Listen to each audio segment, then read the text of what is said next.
Amén, amén. Te bendigo, Dios le bendiga, iglesia. Amén. Qué bueno es estar en la casa de Dios. Nos gozamos de estar como cada domingo, sacando este tiempo para honrar al Señor por quien es en nuestras vidas. Y no solamente domingo, no solamente miércoles de intercesión y de oración o viernes de discipulado. Amada iglesia, los 7 días de la semana, 24/7, nosotros tenemos que adorar al Rey de Reyes y Señor nuestro. Amén, iglesia. Amén. Él es el autor y consumador de nuestra fe. Él es el que permite que nosotros podamos levantarnos en la mañana. Cada día es un milagro de vida para nosotros. Por ende, constantemente tenemos que bendecir el glorioso nombre de Jesús en todo tiempo, iglesia. Pues qué bueno es estar en este lugar, nuestro lugar de reunión. Le doy saludos a las visitas que se encuentran alrededor nuestro, a todos los que nos ven a través de esta plataforma. Yo bendigo sus vidas y Heart Cry Chapel, el servicio hispano, les da una cordial bienvenida. Les invito a reunirse junto a nosotros cada domingo aquí en Heart Cry Chapel. Estamos ubicados cerca de la Florida Central. Estamos ubicados en el 5225 Islo Bronson Memorial Highway. Esto es la hermosa ciudad de San Cloud, Florida. Muy cerca de Kissimmee, cerca de Legnona, cerca, podemos decir, de Orlando, hasta de Davenport. Hay un poquito de tráfico, pero pueden llegar hasta aquí, amada iglesia. Estamos aquí para servirte, estamos aquí para nosotros demostrarte que somos tu familia extendida de la fe.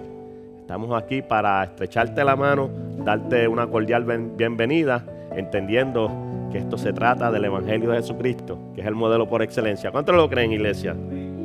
Pues si pasas la intercesión de Narcusi y vienes por la 192, a 2 minutos vas a ver a tu extrema izquierda lo que es la iglesia Heart Cry Chapel. Estamos prestos a recibirte, amado. Nuestra casa es tu casa. Estamos con los brazos abiertos, listos y dispuestos para gozarnos en Cristo Jesús. Amén.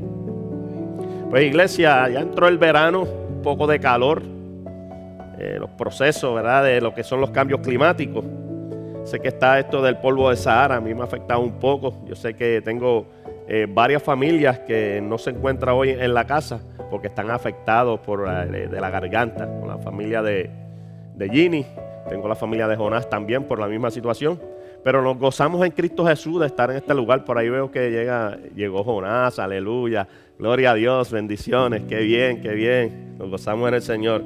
Pues es tiempo de nosotros entregar nuestras cargas a nuestro Señor, echar todo peso que no nos permite nosotros conectar y relacionarnos con nuestro Señor Jesucristo. Porque si en verdad en nosotros mora el Espíritu Santo, si en verdad nosotros somos salvos, pues no puede haber tristeza, no puede haber angustia, no puede haber confusión, no puede haber división. Lo que tiene que tener es el amor de Cristo que nos lleva a toda verdad y a toda justicia. Por eso es que nosotros nos amamos los unos a otros. Dice la palabra que para entrar al reino de los cielos tienes que ser como un niño.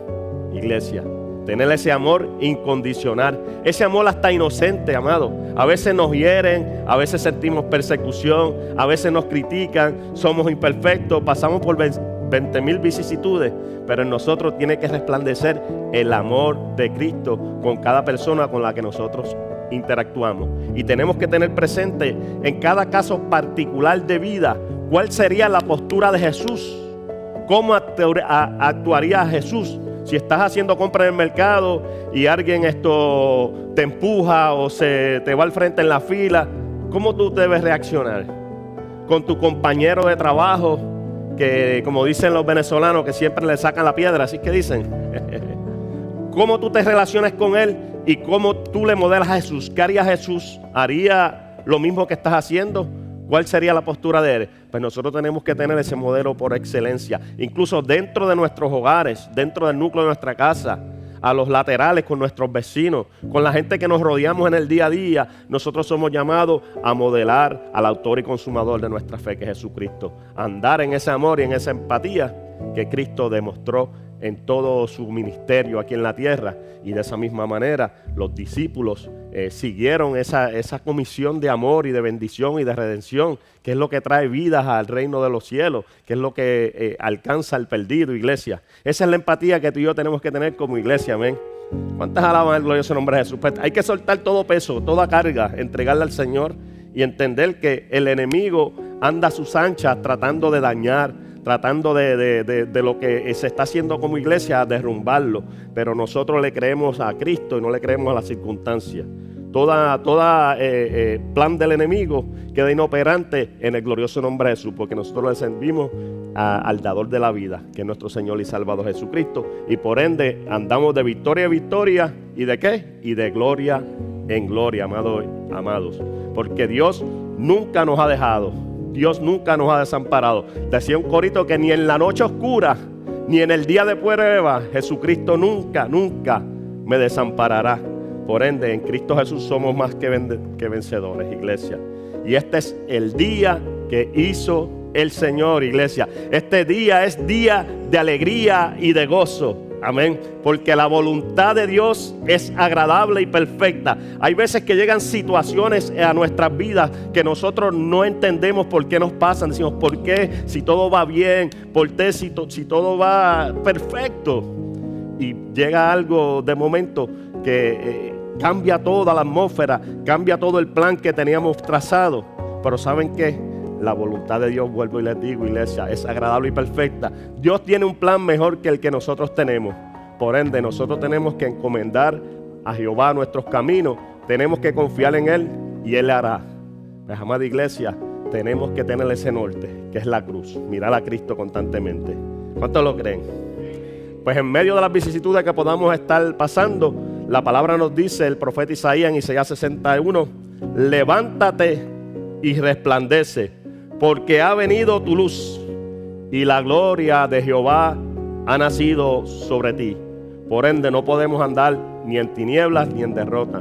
Tenemos que andar en victoria, porque el dador de la vida, que es Cristo, es la luz y la salvación de este mundo. Por ende, tenemos que resplandecer y levantarnos firmes, que en Cristo lo tenemos todo. Amén. Como bien estamos viendo ahí en la pantalla, como pueden ver, manos arriba todo el tiempo, alabando y glorificando al Señor. ¿Cuántos lo creen? Pues llega un momento que parece que no nos vamos a levantar, que todo está perdido, que estamos a la deriva, pero en Cristo Jesús nos levantamos. Y esto me lleva a reflexionar en el Salmo 92:10. Y es que ayer tuve la oportunidad de que Emanuel me sacó a pasear. ¿Dónde está Emanuel? Por allá. Me fui a un safari por ahí cerca, aquí en San Clau.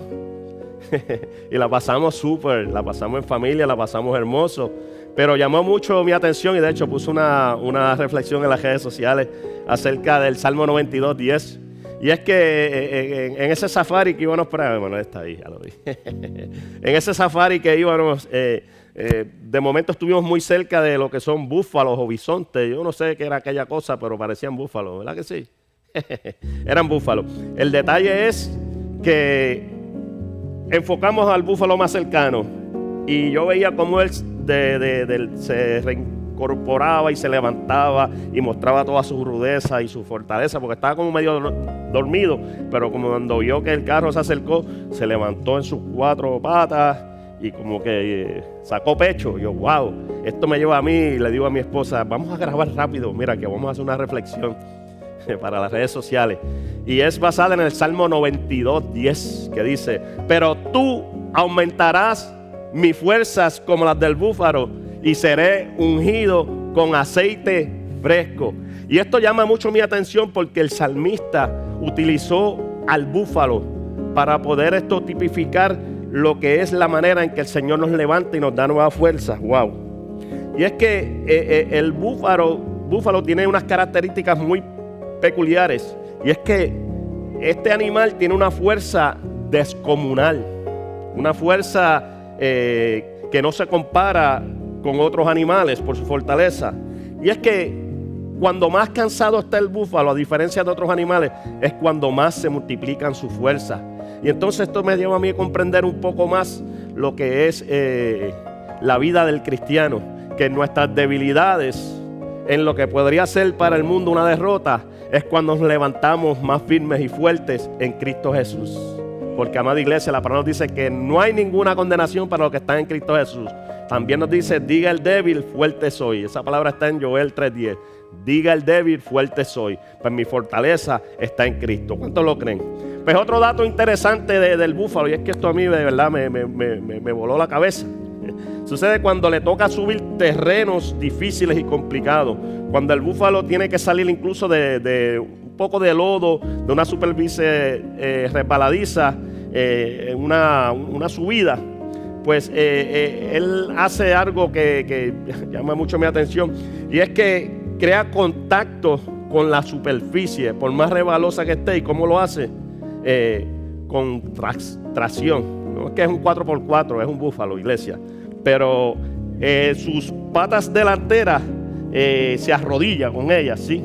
Y esto le hace tener contacto con la superficie, como les estoy hablando. Y eso lo hace poder incorporarse, multiplicar su fuerza y salir del lodo cenagoso. Salir del lugar donde parece no poder subir. ¿Y sabe qué? Y se para sobre unas rocas firmes, se para en la superficie arriba. Y eso tipifica cuando nosotros nos amparamos en Cristo Jesús y nos paramos sobre las rocas firmes, que es Cristo. ¿Cuántos lo creen?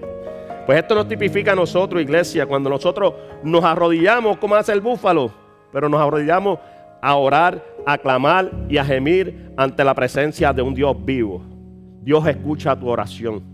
La respuesta a tu oración está cuando contactas con el Señor, cuando estás en comunión con Él, iglesia. Hay que clamar a Dios, hay que buscar esa conexión, hay que ir adelante y salir de lo que nos pueda estar afectando, como bien vemos que hace el búfalo en sus momentos críticos y de caos.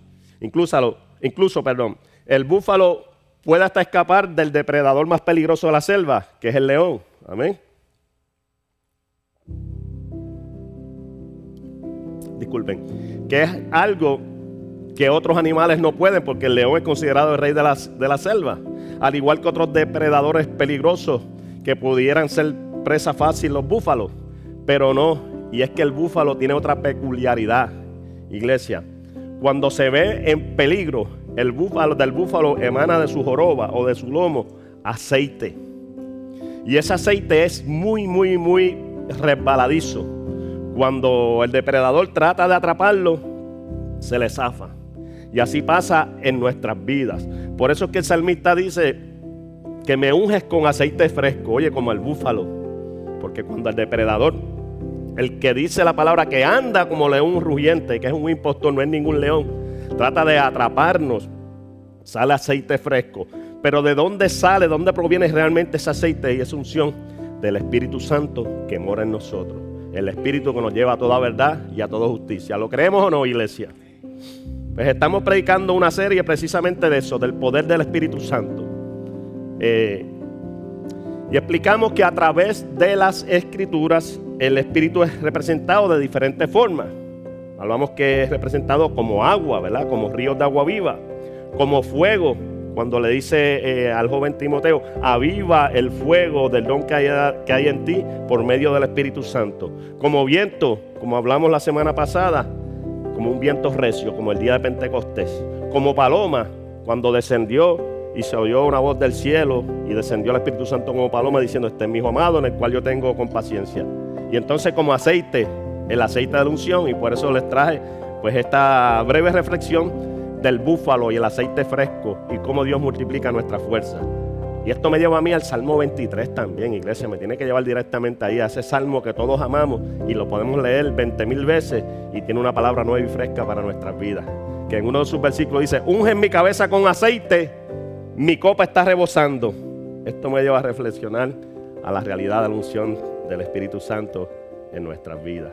Y esto me lleva entonces al derramamiento del Espíritu Santo, que es la prédica de hoy, y el cierre de esta serie concerniente a esto que estamos hablando, a la obra del Espíritu Santo. Que el Espíritu Santo, desde la primera prédica de la serie, estamos hablando de que es una persona. Y entonces nos preguntamos, ¿pero cómo que es una persona? Y es que hay gente que dice, ¿verdad?, que es una fuerza, que es una energía, pero no, es una persona. Pero entonces si les explicaba, a manera de repaso, que para que sea una persona algo o alguien, tiene que tener tres características principales. La primera, que tiene que tener inteligencia. El Espíritu Santo tiene inteligencia, ¿sí? La segunda, que tiene que tener voluntad. Claro, el Espíritu Santo tiene voluntad. Y la tercera es que tiene emociones. En esa me voy a detener un segundo, porque la palabra lo establece en las cartas a los Corintios. No contristéis al Espíritu Santo, con el cual hemos sido sellados. Pues tiene las cualidades de una persona, y por eso se le conoce como la tercera persona de la Trinidad. El Espíritu Santo es una persona, y esa persona mora en nuestro interior.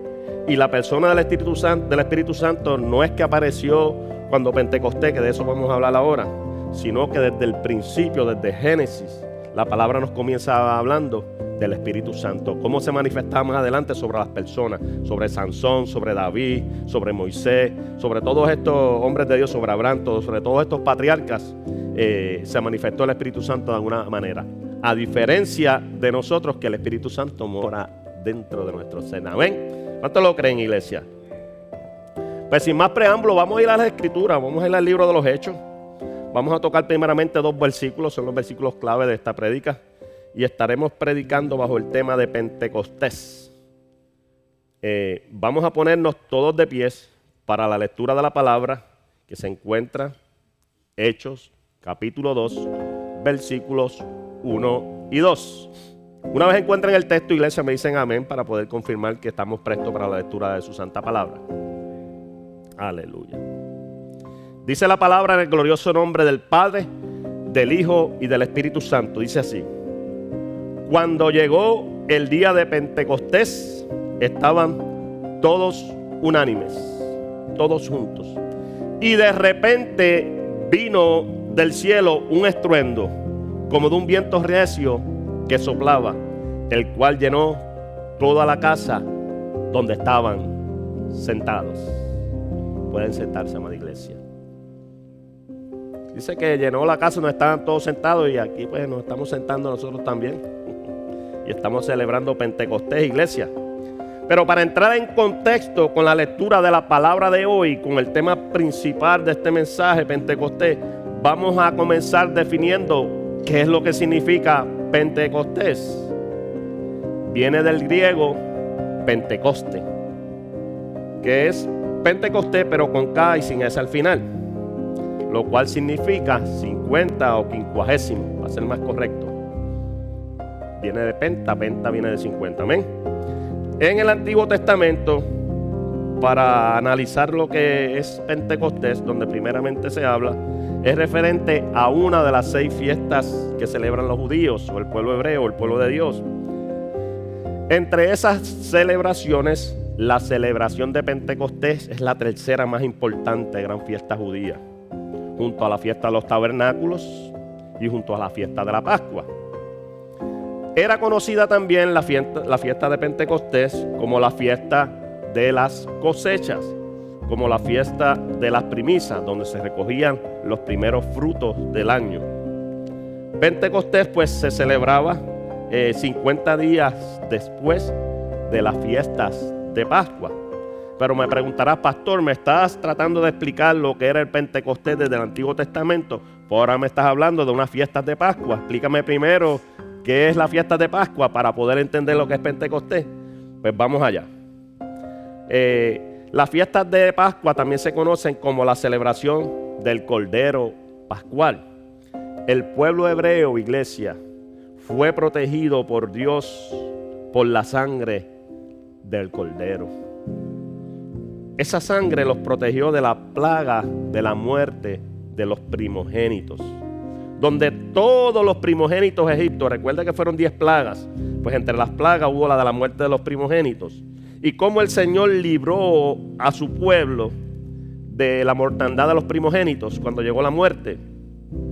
Simplemente sacrificaron un cordero, y la sangre del cordero se puso en los dinteles de las puertas de las entradas de las casas del pueblo de Dios, y ninguno de los primogénitos hebreos murió. Sin embargo, todos los primogénitos egipcios murieron, hubo gran mortandad.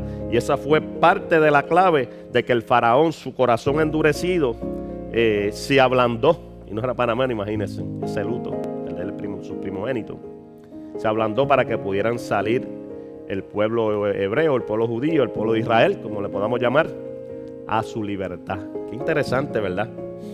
Pues eso es la celebración de Pascua, la conmemoración de que el pueblo de Dios salió de Egipto, la conmemoración de la formación del pueblo de Israel. Entonces, cuando escuchamos Pascua, rápido, ay, los conejitos, los huevitos, qué lindo, vamos con los nenes a recoger huevitos. Pero tú le preguntas a un niño según va creciendo, oye, ¿y qué es la Pascua? Easter, la Pascua, y los conejitos bellos, vamos a celebrarlo. Amados, y es una realidad, tengo que decirlo desde el altar, eso es una fiesta totalmente pagana. Porque si tú tienes en esa, tú estás educando a tus hijos en esa línea, tus hijos desconocen que la Pascua significa cuando el pueblo de Israel se formó como nación. Tú se le preguntas a un niño, ¿qué es Easter? Te va a decir huevitos y conejos, cuando la realidad es otra. Iglesia, tenemos que nosotros educar a nuestros niños de la manera correcta, porque los niños van a crecer y en el mañana los valores que ellos van a tener es lo que tú le hayas enseñado en tu casa. Así que es bien importante, iglesia, no que queremos ser RT como dicen por ahí, sino tenemos que hablar verdades, claro, con amor se los digo, iglesia, pero tenemos que estar muy conscientes de eso. Tenemos que tener cuidado con la fiesta de Pascua. Pues ya mismo el contexto histórico de la celebración de Pentecostés en su origen en el Antiguo Testamento. Hablamos de que viene de 50, hablamos de que se celebra 50 días después de la celebración de Pascua y hablamos de que es la celebración de las primeras cosechas del año, de las primicias. ¿Verdad que sí, iglesia? Estamos claros con lo que es Pentecostés en el Antiguo Testamento, ¿sí? Amén. La pregunta es, ¿y cómo se conecta el Pentecostés del Antiguo Testamento, pastor, con lo que usted está celebrando hoy? Porque hoy se celebra Pentecostés, ¿verdad que sí, iglesia? ¿Cómo conectamos si me estás hablando de fiestas de Pascua, me estás hablando de 50, me estás hablando de cuando salió el pueblo de Dios, me estás hablando de que en la Pascua del Cordero Pascual, todo esto? Pero ¿cómo conectamos todo esto a Pentecostés hoy en día o en los tiempos del Nuevo Testamento?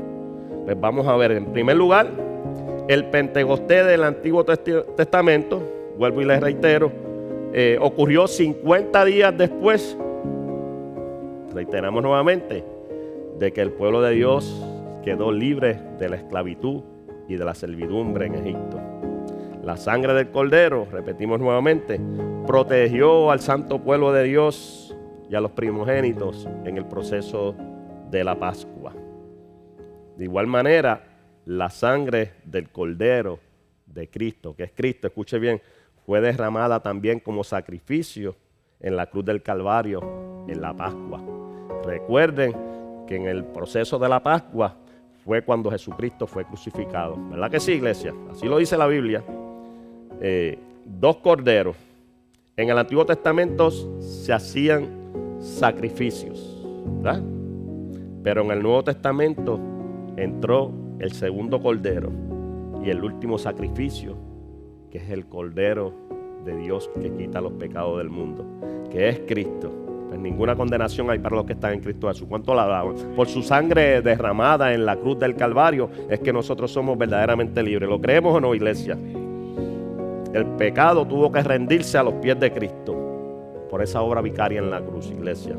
Pues eso sucedió 50 días después de que el pueblo de Dios, volviendo al Antiguo Testamento otra vez, no sé si lo estoy enredando, ¿me explico? ¿Sí?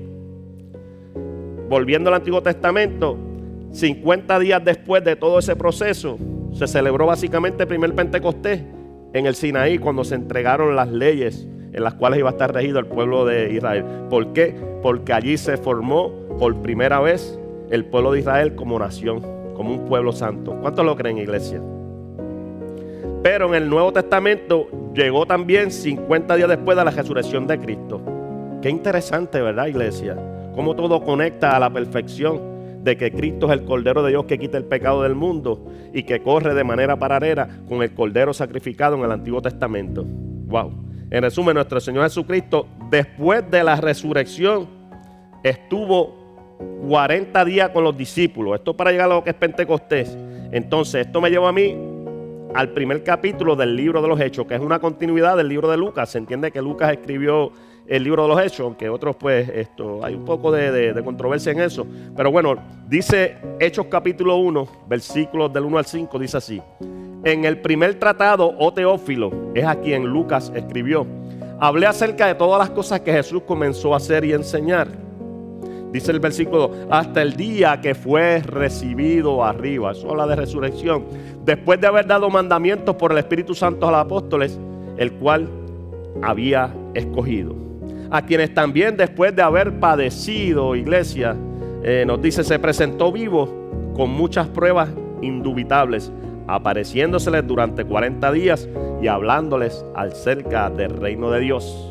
Y nos dice, esto hablando de Cristo, y estando juntos les mandó que no se fueran de Jerusalén. Eso fue una comisión que Dios le dio, no se vayan de Jerusalén. 40 días estuvo con los discípulos luego de haber resucitado, y entonces le dice, quédense en Jerusalén, esperen hasta la promesa del Padre, la cual les dijo, oíste de mí. Recuerden que en el Evangelio de Juan capítulo 16 Jesús le dijo, es necesario que yo me vaya. Los discípulos, hablamos en las otras prédicas, le dijeron a Jesús, o sea, se pusieron tristes, y Jesús le dijo, es necesario que yo me vaya, porque si no, no llegará a su vida el Consolador, que es el Espíritu Santo. Porque Juan ciertamente, dijo Jesús, bautizó con agua, mas vosotros seréis bautizados con el Espíritu Santo dentro de no muchos días. Wow, amén, iglesia. Pues pasaron luego de eso, de esas palabras de Jesús, 10 días más, para que se cumpliesen los 50 días exactos de Pentecostés, para que corriera realmente paralelo con el Pentecostés del cual habla el Antiguo Testamento. Qué interesante, ¿verdad, iglesia? Pues el derramamiento del Espíritu Santo vimos que aconteció en el aposento alto en Jerusalén. Por eso fue que Jesús le dijo, no se vayan de Jerusalén, porque ahí era que iba a ser el derramamiento y la manifestación del Espíritu Santo, lo que conocemos hoy en día como Pentecostés, y lo cual ya habían anunciado los profetas, que todo apunta, todo va dirigido a la realidad del Espíritu Santo, a la realidad del Pentecostés, a la realidad de Cristo como Cordero inmolado, iglesia. Dice Joel 2 del 28 al 29, cientos de años antes de lo que pasó en el aposento alto en el día de Pentecostés que conmemoramos este domingo. Dice Joel 2 del 28 al 29, dice, y después de esto, dice el Señor, derramaré mi espíritu sobre toda carne, iglesia, y profetizarán vuestros hijos y vuestras hijas, vuestros ancianos soñarán sueños y vuestros jóvenes verán visiones. Y también sobre los siervos y sobre la sierva derramaré mi espíritu en aquellos días. Y eso sucedió precisamente en el aposento alto, cuando los 120 recibieron al Espíritu Santo. Y es muy interesante porque en Pentecostés es una de las grandes fiestas judías, como les estuve explicando desde el Antiguo Testamento. Pues los judíos, la diáspora, venía de diferentes partes de fuera de Jerusalén. Se llegaban ese día a Jerusalén para celebrar la fiesta de las cosechas, la fiesta de las primicias, Pentecostés. Por ende, había multitudes de judíos en ese lugar que habían adquirido otras culturas, otros idiomas. Pero entonces en el aposento alto dice que como de repente el Espíritu Santo se manifestó como un viento recio y comenzaron a hablar lenguas diferentes, iglesia. Entonces los que venían de Creta, que hablaban otro idioma, los que venían tal vez de un área pues del Pacífico, pues hablaban tal vez un idioma oriental. Los que venían de diferentes lugares que se hablaban diferentes lenguas, podían entender lo que ellos decían y ellos se maravillaran. Entiéndase que tal vez dirían, oye, pero si esta gente no han salido de Jerusalén, y mira estos galileos que están ahí también, que ellos no se han movido de esta zona, ¿cómo ellos pueden hablar un idioma que se nos hizo difícil entender a nosotros y que por el tiempo ya dominamos? Es que el Espíritu Santo nos lleva a nosotros a poder comprender lo incomprensible, y esa fue la manifestación del Espíritu Santo por medio de las lenguas que allí hablaron. Eso confirmó la realidad de que no es una energía, de que realmente no es un viento, aunque se sintió como un viento recio.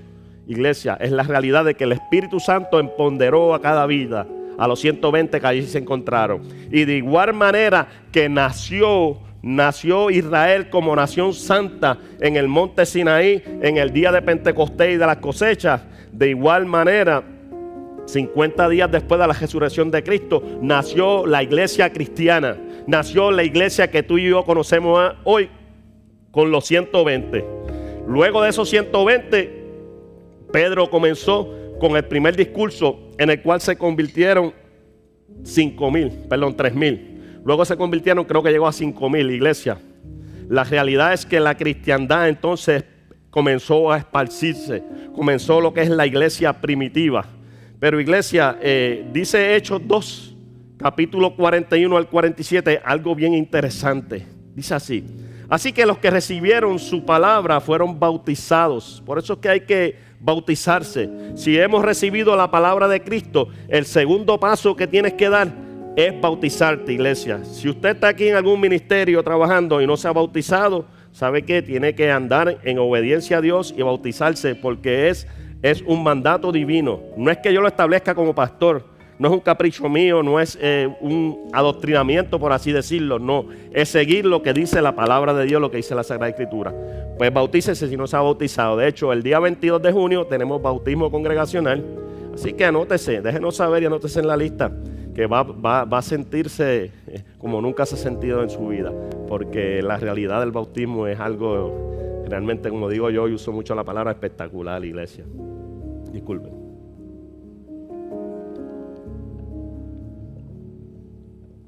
Pues iglesia, siguiendo con una vez Pedro pues trae esta palabra y se convierte en 3,000. Dice el versículo 42, miren qué interesante: y perseveraban en la doctrina de los apóstoles, en la comunión unos con otros, en el partimiento del pan y en las oraciones. Ven, celebraban Santa Cena, eran bautizados, celebraban Santa Cena. Lo que nosotros como iglesia hacemos el día de hoy, porque Jesús dejó y comisionó que así fuese, iglesia. La vida de los primeros cristianos.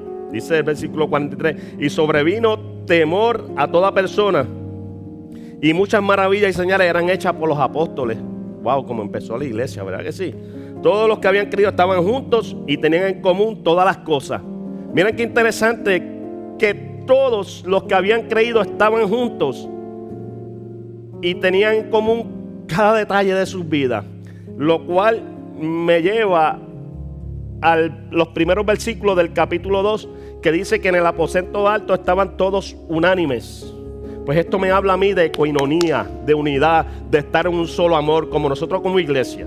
Nosotros como iglesia tenemos que estar enfocados en una visión, y esa visión nos dirige a Cristo, nos lleva a nosotros a lo que es la gran comisión de Mateo 28, 19 y Marcos 16, 15, que dice: por tanto, id y hacer discípulos. ¿Y cómo hacemos discípulos? Modelándole a Cristo, modelando el amor de Cristo, llevándole esa visión y esa misión que es la realidad del Evangelio de Jesucristo. Ahora, hay una palabra que se parece mucho a visión, que es división. División se parece, pero división es separación. Todo lo que separa a la iglesia, todo lo que separa lo que es el Evangelio de Jesucristo, realmente va por mal camino. Nosotros como iglesia de Jesucristo tenemos que amarnos como mismo Cristo amó a la iglesia. Con ese mismo amor, ese amor fraternal, nosotros tenemos que amarnos y compartir como hermanos en la fe en Jesucristo. No puede haber murmuración dentro de la iglesia, no puede haber confusión dentro de la iglesia, sino tiene que haber una unión que es representada por Cristo Jesús. La unidad de Jesús con los brazos extendidos en la cruz del Calvario es la que nos representa. Por eso Jesús dijo: el que quiera seguir en pos de mí, tome su cruz y sígame. Iglesia, es difícil el evangelio, es complicado, recibimos tantas situaciones difíciles que posiblemente sentimos que nos derribamos, pero como dijo Pablo, derribado pero no destruido. Nuestra fe está puesta en Cristo Jesús, Señor nuestro. ¿Cuántos lo creen, iglesia? Pero dice el versículo 46, y perseverando unánimes cada día en el templo. O sea, en la iglesia estaban unidos. Por eso es que yo le digo que nosotros somos la familia extendida de la fe, que te mostramos un amor no fingido, el mismo amor que hubo en Cristo Jesús. Iglesia, ese es el amor de la iglesia. Por eso es que somos tu familia extendida. Por eso es que estamos con los brazos abiertos y con las manos dispuestas para estrecharte la mano, para abrazarte y decirte que en Cristo Jesús hay alegría y gozo, que en Cristo Jesús hay salvación. Y aquí estamos ofreciéndote un amor de nuestro corazón. Un amor no fingido, iglesia. Dice el versículo 47, alabando a Dios y teniendo favor con todo el pueblo. Y el Señor añadía cada día a la iglesia los que habían de ser salvos. Qué hermoso es el evangelio, qué hermoso es Pentecostés, qué hermoso es esta celebración que estamos celebrando hoy, conmemorando el día de Pentecostés, iglesia. Interesante, pero me dirás, pastor, pero todo esto parece que se queda ahí, mi amado pastor, porque me estás hablando de que ese Pentecostés llegó al pueblo judío, me estás hablando todavía de más atrás del Antiguo Testamento, de cuando Moisés y todo lo del pueblo de Dios, y entonces en el aposento alto, pues todos también eran judíos, pastor. ¿Y dónde quedan las demás personas? Pues yo te tengo buena noticia, el Pentecostés y el derramamiento del Espíritu Santo no fue para ellos nada más, también fue para otros. Si vamos a Hechos capítulo 10, ya cerrando, versículos 44 al 45, hay una palabra poderosa, una palabra inclusiva y no exclusiva, una palabra que nos añade y no nos resta, y dice de la siguiente manera: mientras aún hablaba Pedro, que esto es en uno de los discursos subsiguientes de Pedro, estas palabras, dice, el Espíritu Santo cayó sobre todos los que oían el discurso de Pedro. Dice, y los fieles de la circuncisión, esto está hablando de los judíos, los circuncidados, que habían venido con Pedro, se quedaron maravillados, se quedaron atónicos de que también sobre los gentiles se derramase el don del Espíritu Santo, iglesia. Pues, oye, Pentecostés, iglesia, Pentecostés, el Espíritu Santo no vino solamente para el pueblo judío. El Espíritu Santo no vino para solamente, es lo mismo, el pueblo hebreo, sino también vino para los gentiles. ¿Y quiénes son los gentiles? Me preguntarás, pastor. Tú y yo que estás sentado ahí, iglesia. Tú y yo somos los gentiles. Somos parte de los que no somos judíos por nacimiento, pero somos parte del pueblo de Dios. Dice Pablo que somos como en el olivo, que viene siendo Cristo Jesús. Somos una rama añadida, insertada a la rama de olivo. Perdón, al tronco del olivo, que es Cristo Jesús. Por ende, el Espíritu Santo es para ti y para mí. Y por ende, los que estaban junto a Pedro se maravillaban, estaban atónitos porque no podían creer, porque ellos entendían que la salvación estribaba solamente en ellos, que ellos entendían que eran el pueblo de Dios. Pero por medio de Jesucristo, por medio del Cordero inmolado que es Cristo, por medio de aquel que se entregó por el perdón de nuestros pecados, por medio de esa sangre derramada en la cruz, tú y yo no vemos mortandad. Lo que vemos es el Espíritu Santo que nos vivifica en nuestros corazones para el día de nuestra redención. El Espíritu Santo mora en ti y mora en mí. Por eso celebramos Pentecostés, porque el Espíritu Santo se ha derramado en nuestros corazones cuando nosotros hemos aceptado a Cristo y nos entregamos al Señor con alma, corazón y vida, no importando lo que haya quedado atrás. Porque en Cristo Jesús, vuelvo y les reitero, iglesia, tú y yo somos más que vencedores. Y Dios no nos ha dado espíritu de cobardía, sino de poder, de amor y de dominio propio. En nosotros mora el Espíritu Santo, iglesia. Por eso como iglesia tenemos que estar unidos. Como iglesia tenemos que estar en un solo cuerpo. Iglesia, si algo le sucede a un hermanito de la iglesia, nos tiene que doler a todos. Si un hermanito de la iglesia está celebrando algún éxito, alguna bendición que haya llegado a su vida, nosotros no tenemos que sentirle envidia ni celo. Lo que tenemos que sentir es alegría y gozo. Y hay algo interesante que nos dejó el Espíritu Santo, que habla del libro de Gálatas, que es el fruto del Espíritu Santo, que es amor, gozo, paz, mansedumbre, benignidad, dominio propio, fe. Iglesia, si en tu corazón no hay amor, procura contactar al Espíritu Santo, porque lo estás contristando. Mora en ti, pero lo estás contristando. Si no hay paz en tu corazón, tienes que tener cuidado.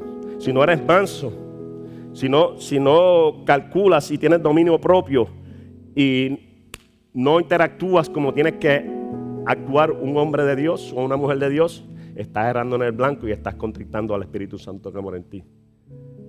El verdadero amor, que es el amor de Cristo Jesús, tiene que morar en nuestros corazones. Iglesia, somos llamados al arrepentimiento. Somos llamados a modelar a Jesús. Y qué más que este día tan hermoso que Dios ha preparado para nosotros hoy, día de Pentecostés. Iglesia, no quiero terminar sin antes hacer una cadena. Nos vamos a unir de las manos y vamos a orar los unos por los otros, como mismo oraron en el aposento alto para el derramamiento del Espíritu Santo en nuestras vidas, iglesia. Así que todos los que están a la parte de atrás, todo el mundo viene para el frente. Ya hemos terminado este mensaje de hoy, pero como iglesia de manera interna, vamos a unirnos toditos en oración.